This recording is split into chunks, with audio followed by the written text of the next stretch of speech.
Success capsule கிராமத்திற்கு மீண்டும் ஒருமுறை உங்களை வரவேற்கிறோம். இன்று நாம் காலம் காலமாக கேட்டு வந்த ஒரு பழைய கதையின் புதிய பரிமாணங்களை பார்க்கப் போகிறோம். ஒரு வெற்றியாளராக மாற நீங்கள் செய்ய வேண்டிய மாற்றங்கள் என்ன என்பதை இந்த கதை உங்களுக்கு விளக்கும்.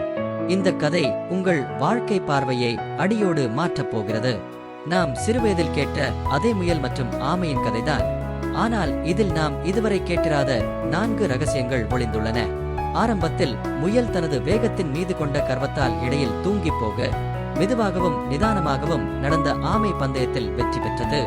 நிதானமே பிரதானம், slow and steady wins the race என்பதுதான் நாம் கற்ற பாடம். ஆனால் தோல்வியுற்ற முயல் அங்கே நிற்கவில்லை. அது ஒரு சுயபரிசோதனை செய்தது. முயல் உணர்ந்தது, நான் தோற்றது ஆமையின் வேகத்தால் அல்ல, எனது கவனக்குறைவால். மீண்டும் ஒரு பந்தயம். இந்த முறை முயல் இடையில் எங்கும் நிற்கவில்லை. மின்னல் வேகத்தில் ஓடி வெற்றி கோட்டை தொட்டது. இங்கு நாம் கற்கும் பாடம் நிதானமாக இருப்பதை விட வேகமாகவும் அதே சமயம் தொடர்ச்சியாகவும், ஃபாஸ்ட் அண்ட் கன்சிஸ்டன்ட் உழைப்பவர் எப்போதும் வெற்றி பெறுவார்.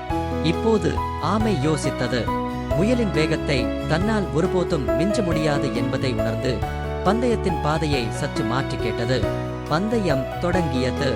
முயல் வழக்கம் போல ஓடியது. ஆனால் பாதையின் இடையில் ஒரு பெரிய ஆறு குறுக்கிட்டது.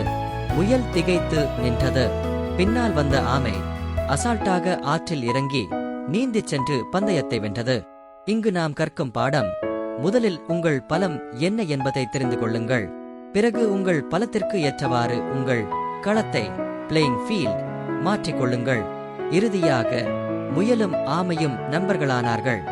நாம் ஏன் ஒரு குழுவாக செயல்படக்கூடாது என்று யோசித்தார்கள். அதே பாதையில் மீண்டும் ஓடினார்கள்.